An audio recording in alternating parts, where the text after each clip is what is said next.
Grabe yung mga terms ni Sara, no? Ginawa lang daw po, hibang talaga, no? Hibang talaga. Ginawa lang daw po itong ICI para gawing lehitimo yung narrative o yung aksyon o yung ginagawa ng administrasyon ng Pangulong Marcos laban sa korupsyon.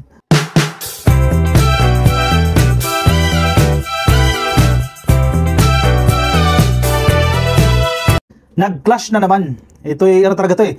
Kumbaga asot pusa. Pero trabaho lang ika nga. Nag-clash na naman itong si Sara Duterte at itong si Presidential Spokesperson Attorney Yusek Claire Castro. Alam mo, kung magharap ito, talagang hindi umuubra eh. No? Hindi pa sila naghaharap as in personal na harapan ha. Pero sa palitan pa lang ng mga statement, ng mga sagot sa mga tanong ng media, talagang walang kakamutin si Sara Duterte eh. Dito kay Yusek Claire Castro. Napahiya na naman. Kung bibilangin mo ilang puntos na yan, napahiya na naman po itong si tawag dito, si Sara Duterte kay Yusek Claire Castro kasi kung ano-ano kasing sinasabi. O yan, sa pool ka na naman tuloy dyan. No.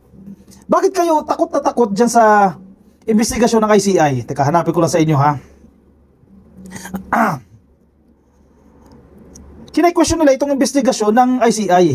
Di ba? Bakit kayo takot na takot? Ayaw nyo yan. Malalaman natin kung sino yung mga salarin, sino yung may kapakanan, sino yung may kagagawan. Bakit gustong-gusto nyo itong mga dinis na to, kine-question nyo ngayon yung ICI? Ang gusto nyo, itigil ang investigasyon na yan. O, kawawa taong bayan dyan. Malinaw na mayroong nagnakaw ng kaban ng bayan. At itong ICI, ang isa sa hahabol sa mga taong salarin. Kaya nakapagtataka, mga dilis, si Sara Duterte, bakit parang ayaw nyong ginagawa ng ICI? Ano gusto nyo? Kayo yung mag-iimbestiga? Number one, may authority ba kayo? Nasa kapangyarihan ba kayo para magsagawa ng investigasyon? Common sense yan. Oh. Nasa balita ng Inquirer, oh, maganda na yung cellphone ko ha. Sabi kasi puro gas-gas daw yung cellphone ko eh.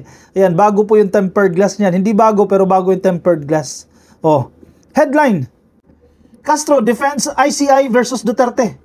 Is she afraid of what will be revealed? Ganda ng tanong eh, no? Very sharp yung question eh.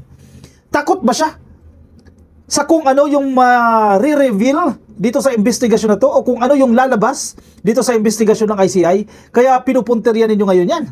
Binabakbakan ninyo yung ginagawang investigasyon. Is she afraid of something being revealed in the ongoing investigation? Thus, she is trying to discredit the integrity of ICI or the Independent Commission for Infrastructure. Grabe talaga sumagot ng si Yusek Claire. Talagang pupunteriyahin ka, oh. Sureball, oh. Bakit ninyo dinidiscredit yung reputasyon ng ICI? Anong ibig sabihin? Gusto nila ang taong bayan magduda sa ginagawa ng ICI.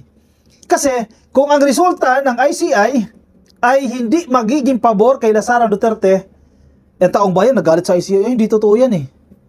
Yun ang gusto nilang mensahe parating. So, nagpaparami sila ng kakampi na magagalit sa ICI o question dito sa integridad ng ICI. Para, ano man ang maging resulta, kung hindi maging favorable ang resulta sa kanila, o hindi paniniwala ng tao kasi naman totoo yung ICI na yan eh. Questionable ang integrity niyan eh. O, dinoktor yung resulta niyan eh. Yan ang gusto nilang palabasin. Kasi unti-unti nang lumalapit sa kanila ang investigasyon. Yan ang hindi nila matanggap. Yeah, o nakibonggo na eh. Tulad na sinasabi ni Sara, malapit siya sa tatay niya o didikit na yan sa kanya. Mamaya, mabanggit pa ang pangalan ni Digong dyan. Yan ang ayaw nila. Kaya nga dinidiscredit nila yung ICI. Ang main goal nila dyan, itigil yung investigasyon na ginagawa ng ICI. Kawawa naman ang taong bayan yan, ipapatigil nyo pa. Malayo-layo na ang narating ng ICI, marami-rami na ang nagagawa ng ICI at marami-rami na rin ang masasampahan ng kaso. Tapos gusto nyong itigil dahil baka tamaan ang inyong mga kaalyado. Tama ba yan? Uy, mga selfish kayo dyan ha. Speaking in Filipino, Palace Press Officer Claire Castro has asked this as a response to Vice President Sara Duterte's statement that she believes that the government formed ICI to legitimize its narratives on corruption. Grabe yung mga terms ni Sara eh, no? Ginawa lang daw po, hibang talaga eh, no? Hibang talaga. Ginawa lang daw po itong ICI para gawing lehitimo yung narrative o yung aksyon o yung ginagawa ng administrasyon ng Pangulong Marcos laban sa korupsyon. Para kunyari, ano daw, totoo. para legitimate kuno.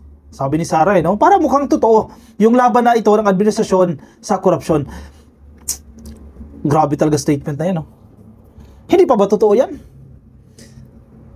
Eme-eme lang ba yung sa mga diskaya? Eme-eme lang ba yung mga na-recover ng mga luxury cars? Hindi totoo yan? Talaga naman, oo.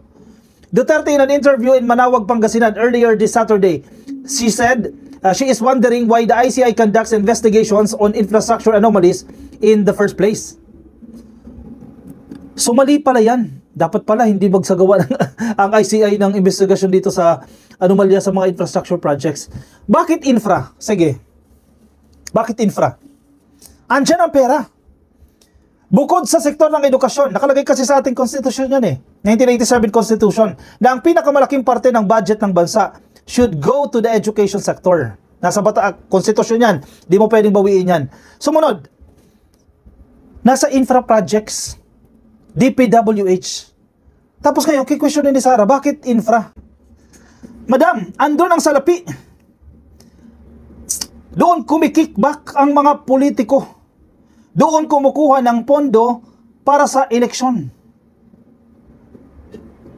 Tapos, kikwestiyonin mo, bakit infra ang imbestigahan? She is wondering why the ICI conducts investigations on infrastructure anomalies in the first place. The Office of the President has billions of confidential funds. The office can do case build-up using the resources of the Office of the President. Malamang, masama ba na bumuo ng case build-up? Ito, assumptions na nga lang yan Nagagamitin na yung confidential funds ng Presidente para sa case build-up. Regardless, gamitin man yan ng Office of the President para pa rin sa bansa yan. Magpapanagot pa rin ito sa mga kurap. Paano? Kung yung mga kurap na yan, yung kinikita nila dyan, sa mga maanumalyang projects na yan, gamitin yan laban sa gobyerno. Gamitin yan sa terorismo. Hindi pa ba dapat gastusan ng confidential funds ng Presidente yan? Pangalawa, sa tingin mo walang budget ang Department of Justice para sa case build-up? Walang budget ang Ombudsman sa case build-up? Ang NBI? May mga budget yan. Naiinggit si Sara. Kasi may confidential funds sa Presidente. Malamang Presidente yan. Ikaw nga Vice Presidente, binigyan ka ng confidential funds Yun nga lang, hindi mo ginamit ng tama. Hindi mo ginamit ng maayos. Nagpapatawa to. Responding to this, Castro emphasized that the members of the ICR are all experts and have integrity, even mentioning that they are not political personalities. Correct. May narinig ba kayo? Nareklamo sa mga commissioner ng ICI? Actually, ang pinaka-problematic nga lang dyan, si Magalong Di ba? Siya lang yung pinaka-question dyan Dahil siya isang politiko. Siya ay mayor ng Baguio City. Question siya dyan. Hanggang dumating yung punto na nag-resign na ito. Bukod dyan, may narinig ka bang issue sa integrity ng iba pang miyembro ng ICI? Hindi mo nga marinig na nakikisaw-saw yan sa mga issues. Even yung pinks, yung mga kakampinks, yung mga dilaw, may narinig ka ba sa kanilang reklamo? Doon sa integrity ng mga miyembro ng ICI, wala. Even yung DDS, sa totoo lang, maraming DDS walang reklamo sa integrity ng miyembro ng ICI. Ngayon lang nagkakaroon dahil pinapasimunuan ni Sara Duterte yung pagkikwestiyon ng integrity. O syempre, yung minions niya, yung kanyang mga tagasunod, yung followers niya, hala, sige, susuportahan nila yung narrative ni Inday. Questionin natin yung integrity ng ICI. Kasi baka yung resulta niyan maging negative yan sa Tatay Digong natin, at least kahit papano, nasira natin yung reputasyon. That's the narrative. Yan ang style nila, yan ang ginagawa nila. Sabi niya, ni Castro pity the people who are part of the government but do not help the government and the people. Pity the people who are supposed to be public servants who only speak speculations to discredit the government. Sa pool, tigas niya Sa pool si Sara dito. Pity the people who are supposed to be public servants who only speak speculations to discredit the government. Aray ko po. Kaawaan natin yung mga opisyal ng gobyerno na dapat nagsisilbi pero sinisiraan pa yung gobyerno. Sino yan? Si Sara yan.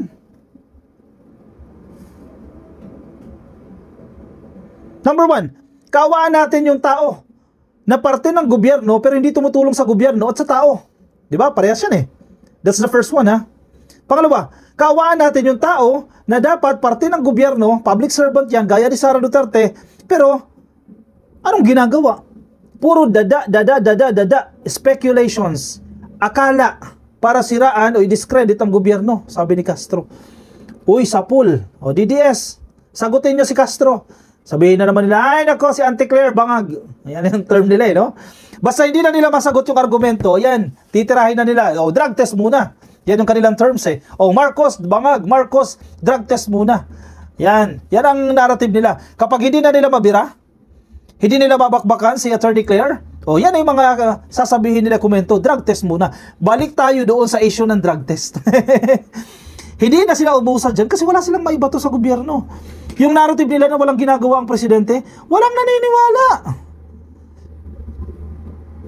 Ang sipag-sipag ni PBBM ngayong araw, linggo, nandiyan sa Pasig River para sa phase 4 ng Pasig River Esplanade. Tapos sasabihin nyo walang ginagawa. Ang ganda-ganda ng Pasig River Esplanade. Sabi nila kay Digong yan. Paano naging kay Digong yan? Ganyang kaganda ng panahon ni Digong? Ay nako. What does the Vice President know about presenting real evidence and not fake and fabricated ones? His concocted stories are worthless. They should not be understood anymore. Sabi ni Yusek Claire Castro. Yung mga gawa-gawa niyang kwento ay walang kwenta. What does the Vice President know about presenting real evidence? Wala siyang alam. Ganyan magsalita si Yusek Claire. Wala siyang alam kung paano susuportahan yung kanyang argumento ng mga ebidensya. Which is ganun dapat. Ito yung claims mo. Sige, basic yan eh. Actually, abogado si Sara, alam niya yan eh. Ito yung claims mo. Ano yung ebidensya mo to support your claims? Hindi pwedeng dada ka. Hindi pwedeng maniniwala ka sa sabi-sabi. Parang si Leviste. Itong Congressman Leviste. Parang si Barzaga. Sabi-sabi, walang mga ebidensya. Puro bintang, walang ebidensya. Napakabilis magbintang. Napakabilis mag-speculate. Sabihin mo sa kapitbahay mo, yung kapitbahay namin eh, siya yung nagnakaw ng manok eh. Anong ebidensya mo na siya yung nagnakaw? Diba? Napakabilis nyong sirain ang reputasyon ng tao. Anong ebidensya ninyo? Nasaan yung proof ninyo? The ICI was established through President Ferdinand Marcos Jr. signing of Executive Order number 94 on September 11, 2025. It is mandated to investigate anomalies in government flood control and related projects in the last 10 years.